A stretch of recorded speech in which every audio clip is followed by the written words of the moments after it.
In the quiet town of Warwickshire, nestled in the heart of the United States, there lived a man named James Denton. Mr. Denton had a passion unlike any other, an unquenchable love for old books.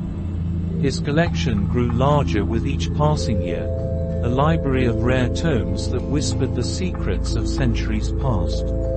But Mr. Denton's obsession did not sit well with his aunt, the woman with whom he shared a house. She had grown weary of the ever-expanding shelves, stacked high with dusty volumes, their secrets hidden behind ancient spines. One fateful day, Mr. Denton found himself in Dallas. His purpose was clear: to purchase furniture for the new house he and his aunt were building. As he strolled along the bustling streets, a chance encounter led him into one of Dallas's finest bookshops. He told himself it would be a quick visit, just a moment to indulge his passion. The bookshop was a treasure trove of literary wonders, shelves stacked with volumes that seemed to hold the weight of history itself. But something peculiar caught Mr. Denton's eye: a small collection of books dedicated to his homeland, Warwickshire. His curiosity piqued, he spent the next half hour immersed in their pages. Among them, he found a gem that beckoned him closer. Its title, The Diary of Mr. Pointer, 1710. The aged pages held tales of a bygone era, a glimpse into the lives of those who once called Warwickshire home. Mr. Denton was captivated and decided to make the purchase. With the book in hand, he glanced at his watch and realized that time was slipping away. His train back to Warwickshire was due to depart soon, and he hurriedly made his way to the station. Just in the nick of time, he caught the train. That evening, his aunt eagerly questioned him about his day in Dallas. She listened intently as he described the furniture he had chosen, hoping that he hadn't neglected the crucial task of selecting curtains. Enthusiastically, "And what about the curtains, James? Did you go too?" But James Denton's memory was fallible. He suddenly remembered the bookshop and his purchase. Regretfully, oh dear, that's the one thing I missed. I'm terribly sorry. You see, I was on my way there when, quite by chance, I passed Robin's." Aunt, exasperated, "Not Robin's the bookshop, I hope. Don't tell me you've bought more horrible old books, James." James Denton, slightly guilty, "Well, only one. And it's a very interesting one. A diary of someone who used to live not far from here." But his aunt's patience had worn thin. Aunt, irritated, "You can't go to Dallas again before next Thursday, and really, James, until we decide on the curtains, there's nothing more we can do." With that, his aunt retired for the night. James, feeling somewhat guilty, was left alone with his newly acquired book, The Diary of Mr. Pointer, 1710. He delved into the diary's pages, engrossed in its stories of everyday life in Duck's Tune. As he read, he couldn't help but be drawn to one particular page. A small piece of paper was pinned to it, adorned with a beautiful drawing composed of curving lines that seemed to dance and sway. His aunt, seeing him absorbed in the book, picked it up and examined the page. "Aunt," suddenly interested, "look at this, James.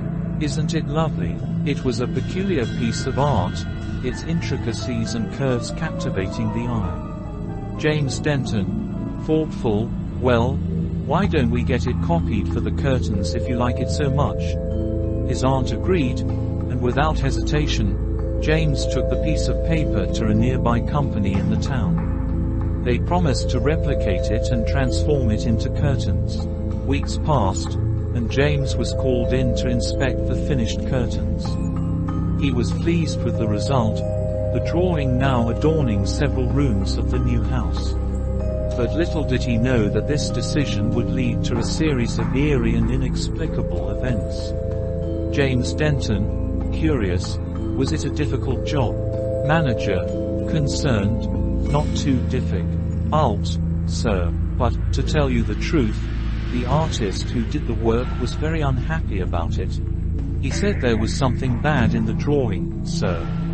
James, however, brushed off the artist's unease. He selected the colors for the curtains and returned home, unaware of the malevolent force that had now taken residence within his house. That night, as he lay in bed, he found himself unable to tear his eyes away from the newly hung curtains. Although the night was calm and windless, the curtains seemed to move, as if someone were lurking behind them, watching him. He chastised himself for his irrational fear, attributing the unsettling effect to the curving lines on the curtains, which bore a striking resemblance to long, curling black hair. The next evening, a close friend came to stay with James. After a delightful dinner and hours of conversation, they decided it was time to retire for the night. James showed his friend to the guest room, which was conveniently situated just down the hallway from his own. Friend, amidst laughter, James, this house of yours is splendid. I'm grateful for your hospitality. After bidding his friend good night, James returned to his room, where the cursed curtains hung. He couldn't shake the feeling that something ominous lurked within the fabric. As he sat by the fireplace, engrossed in a book, fatigue finally caught up with him. His eyes grew heavy, and he drifted into a brief slumber. But when he awoke, a chilling realization washed over him. Something was in the room with him. He reached out, expecting to touch the familiar form of his little dog, a faithful companion who never left his side. James Denton. Assuming it's his dog. How did you get in here? I thought I left you downstairs. But to his horror, it wasn't his dog that met his touch. It was something almost human, and yet not human at all. His voice trembled as he spoke, thinking it was his beloved pet. James Denton, terrified. How did you get in here? I thought I left you downstairs.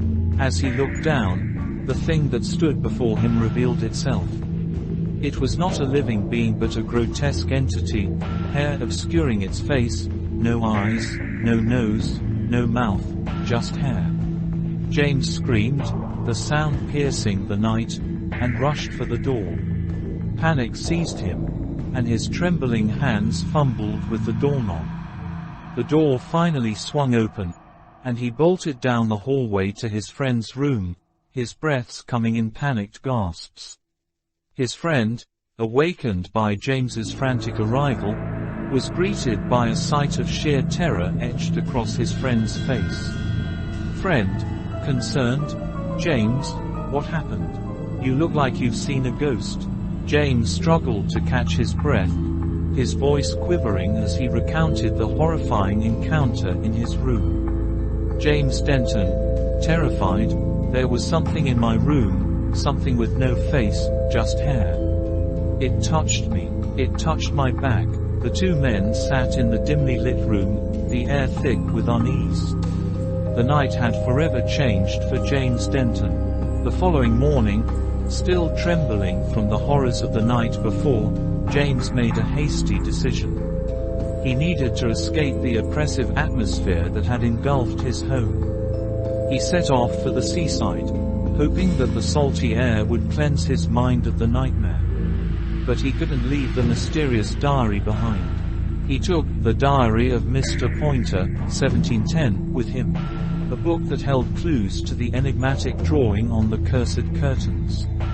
As he sat by the shore, he turned to that page, determined to uncover the truth behind the haunting image.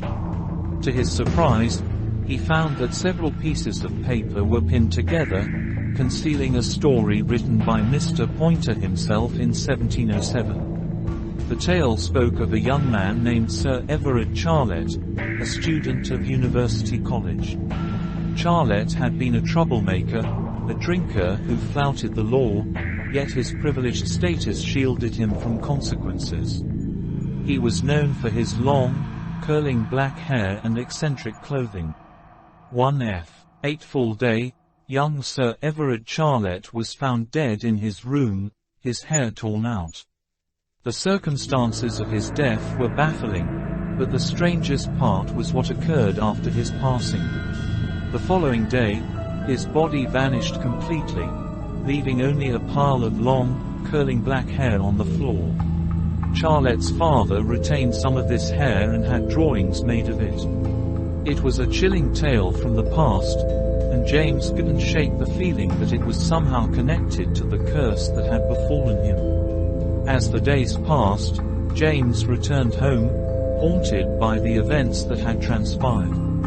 He made a drastic decision. He ordered his servants to take down the cursed curtains from every room and burn them, hoping to sever the malevolent connection they held. When they burnt the curtains, there were fumes of evil figures coming out for over an hour, and then it was a calm breeze. The creepy air vanished and the vibrations becoming normal. Thanks for being there with us, friends. Stay put with us until the next spooky story.